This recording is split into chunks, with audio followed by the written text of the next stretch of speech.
감사에 대한 세 번째 이야기가 오늘 시편 107편을 통해서 선포됩니다. 제가 지난주에 감사는 선택이다라는 말씀을 드렸습니다. 그리고 감사는 습관이라는 말씀을 드렸습니다.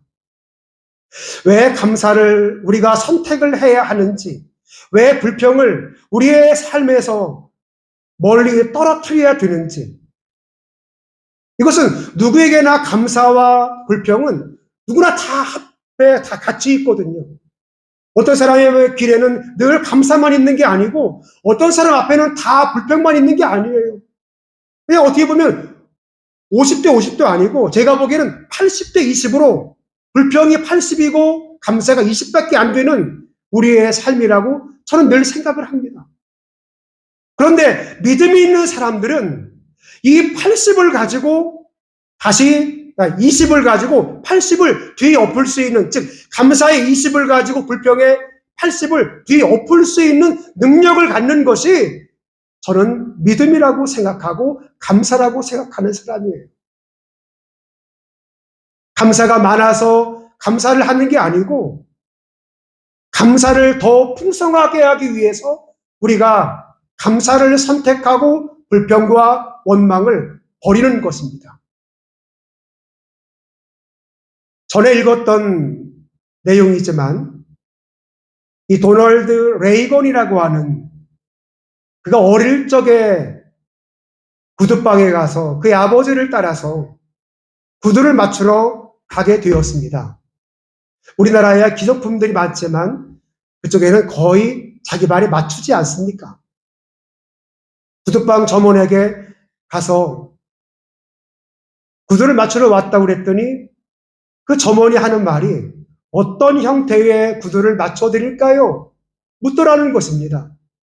그래서 저에게 어떤 것이 어울리겠습니까? 그랬더니 그 선택은 당신이 하는 거라고.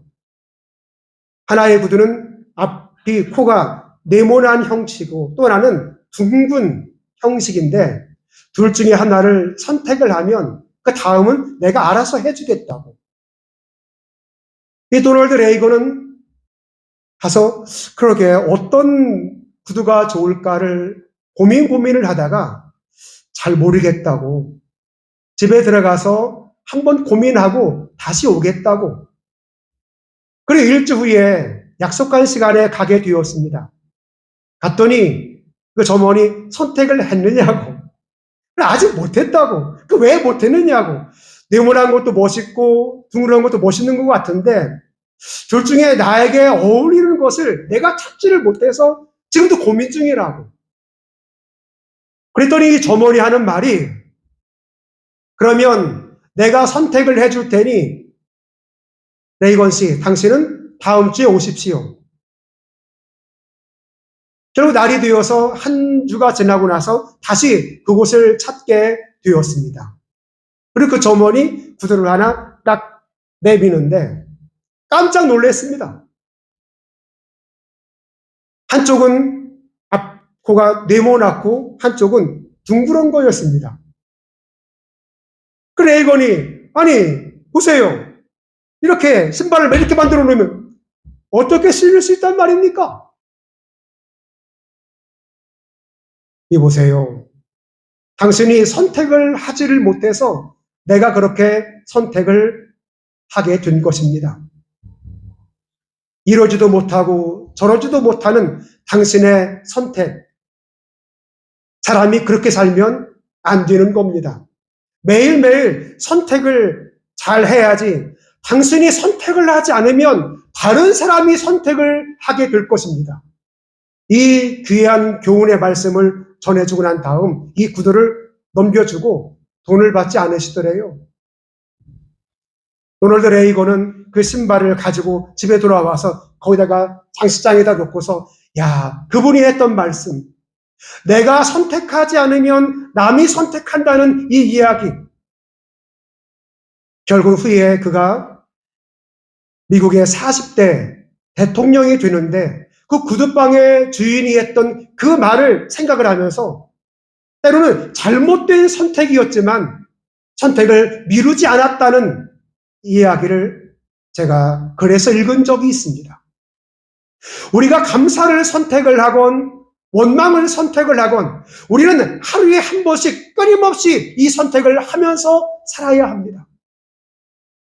여러분의 남편을, 여러분의 아내를, 여러분의 여자친구를, 남자친구를 여러분이 선택을 한 것처럼 매일매일의 삶이 선택입니다. 어떤 사람은 원망과 불평을 선택하는 사람이 있고 어떤 사람은 감사를 선택하는 사람이 있습니다. 우리의 삶의 원망과 불평은 80이지만 감사는 20밖에 없어도 어떤 사람은 20을 선택을 해서 80을 제압하는 사람이 있는가 하면 80을 선택을 해서 이 원망과 불평이 감사를 다 삼켜버려서 흔적조차 없게 만드는 사람이 있습니다. 여러분은 어떤 사람입니까? 그냥 여러분 스스로에게 한번 물어보십시오. 나는 감사를 선택하는 사람인가? 원망과 불평을 선택하는 사람인가?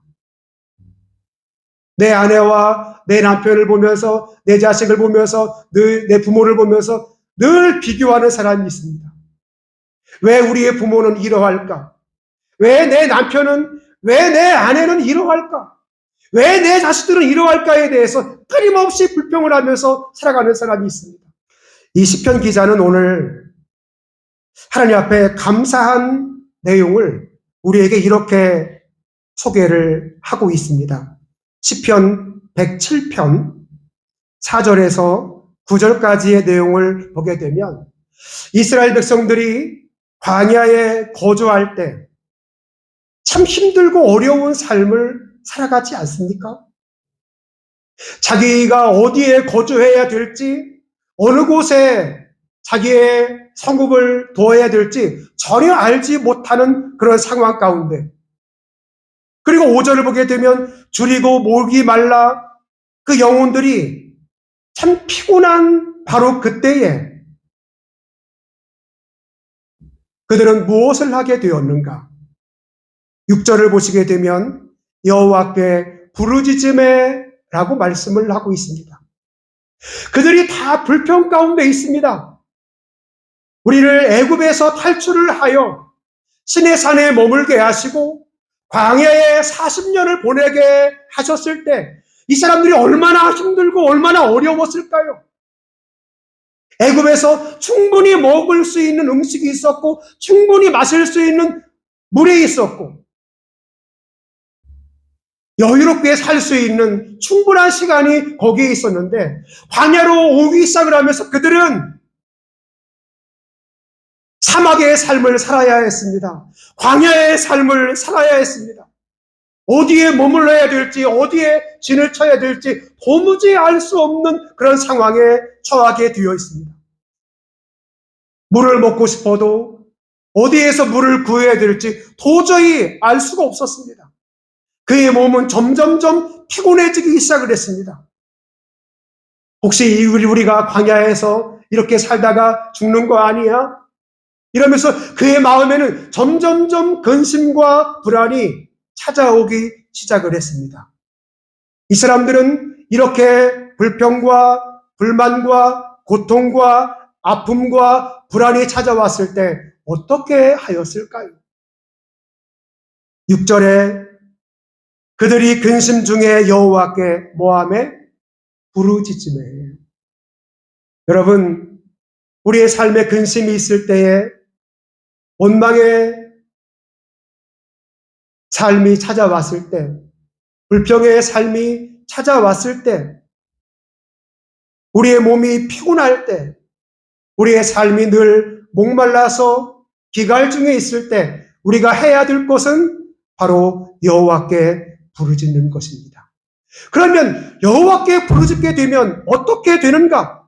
6절 후반을 보게 되면 그들의 고통에서 건지시고, 우리가 부르짖을 때 하나님은 우리를 건져주시는 것이지 가만히 있을 때 건져주시는 것이 아니라는 것입니다. 부르짖을 때, 근심이 있을 때 부르짖어야 하며, 불안 중에 우리가 부르짖어야 하며, 고통 중에 부르짖을 때 하나님께서는 우리에게 건져주시는 축복을 주시겠다고 약속을 하셨습니다. 다음 오늘 읽어주신 그 말씀, 시편 107편 23절에서 30절까지의 말씀을 보게 되면 배에서 경험하는 것 중에 하나가 풍랑입니다. 이스라엘 백성들은 풍랑을 지중해 바다를 이야기하는 것이 아니라 애굽을 탈출해서 광야의 삶을 살아가는 이 여정을 풍랑이라고 생각을 하게 되었습니다. 여기에 광풍이 일어나서 바다 물결이 그들을 일으키고 있습니다.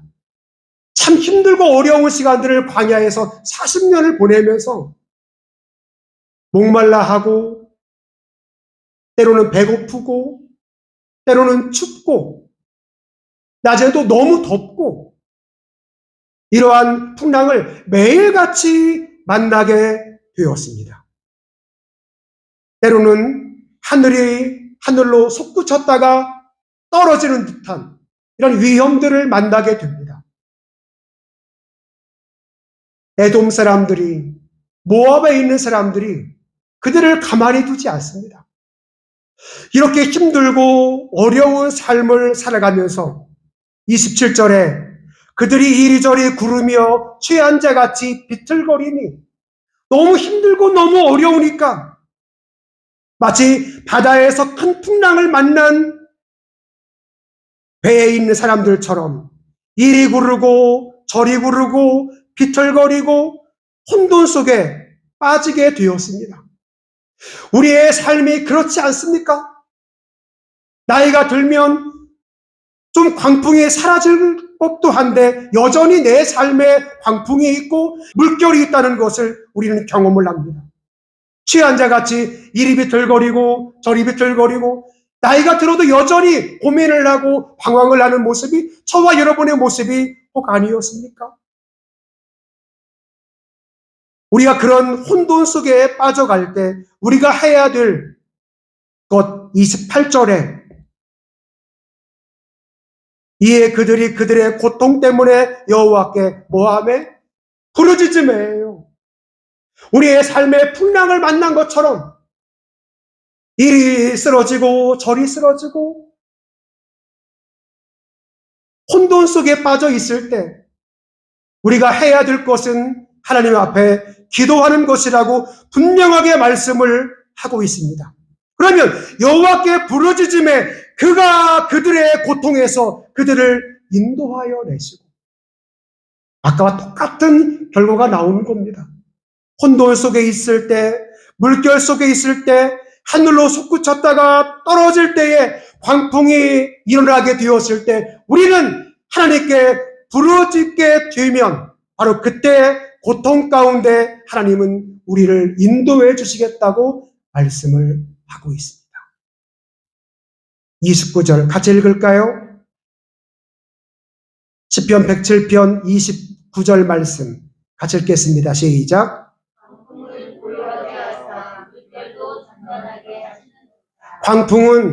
광풍 스스로가 자기를 제어할 수가 없어요.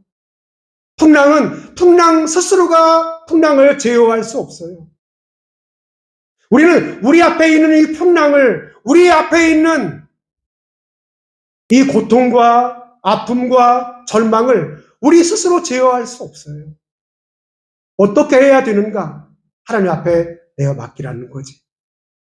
그러면 하나님께서 우리의 앞에 있는 광풍을 고요하게 하시고 물결도 잔잔하게 하신다고 말씀을 합니다. 여러분의 앞에 있는 고통이, 여러분 앞에 있는 혼돈이, 여러분 앞에 있는 물결이, 여러분 앞에 있는 광풍이 잔잔해지기를 원하십니까? 그렇다면 여호와께 부르짖는 저와 여러분들이 되어지기를 주의 이름으로 축원합니다. 그럴 때 마지막 30절에 여호와께서 그들이 바라는 항구로 인도하시는도다. 여러분이 원하고 여러분이 바라는 그곳으로 하나님께서 저와 여러분을 인도해 주실 것입니다. 기도합니다.